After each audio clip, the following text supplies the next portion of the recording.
Philip! Dalihin mo na to dun sa accountant sa office, okay? Yes, ma'am.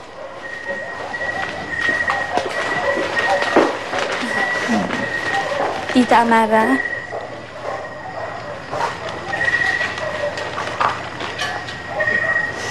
Yes, Mylene. Ano na naman yon?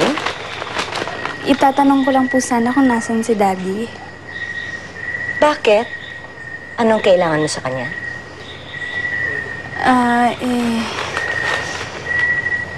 Hihingi po sana ako ng pera. Aanhin mong pera? Lahat naman binibigay namin sa iyo. Lahat ng iyong pangangailangan. May pagbibigyan po kasi ako eh.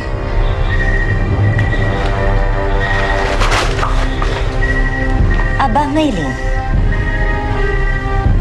Hindi porke kinukonsinti ko ang pagkukunwari mo, ay pwede ka nang umabuso. Get out. Pero tita... I don't want you in my face. Out.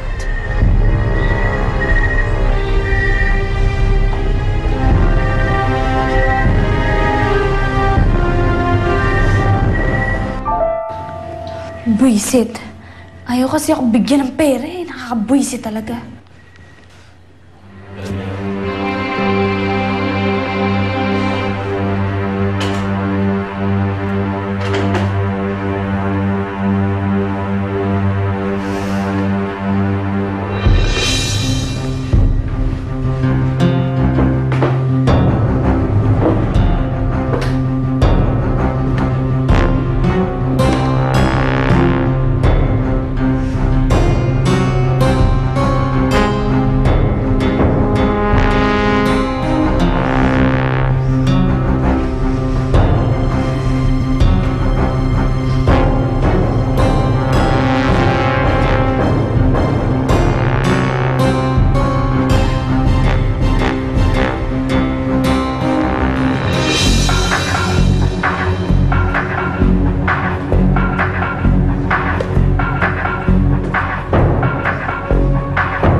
Dito sa kwarto ko, pinagnanakawan mo ba ako?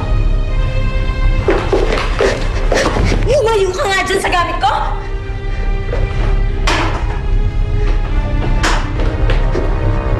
Ano to? Baka walang hiya mo, ha? Ang kapal ng mukha mo! Hindi ka lang binigyan ng pera kanina. Tapos gusto mo naman akong pagnakawan ngayon? Ganun ba?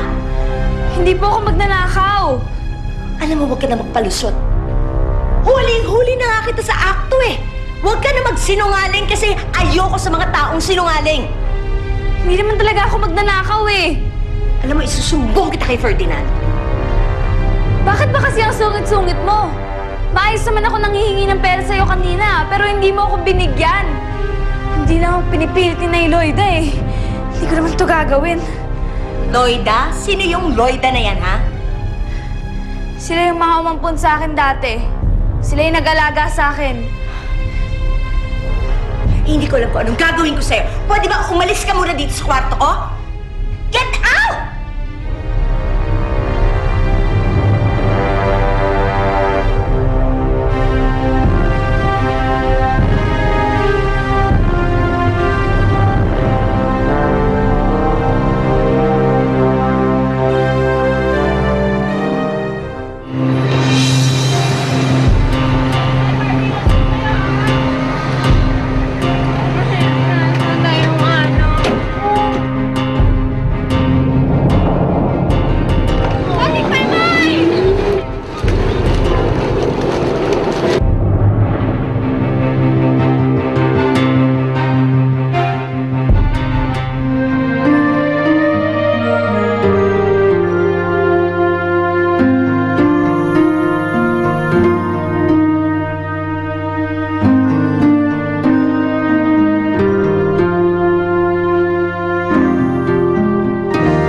sorpresa ako sa'yo.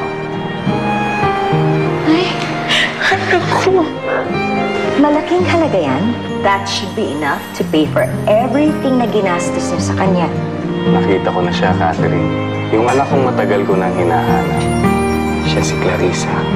Kung ganyan rin lang na wala na rin pala kayo mapupuntahan, doon na lang muna kayo sa bahay ko. Alam mo, Jeffoy, ito yung gusto kong buhay eh. May pamilya na, may pera pa, may best friend pa. Nahanap ko na kasi yung kaibigan natin. Inimbitahan ko na muna silang pansamantala dito tumuloy sa atin. Sinong kaibigan naman po yun?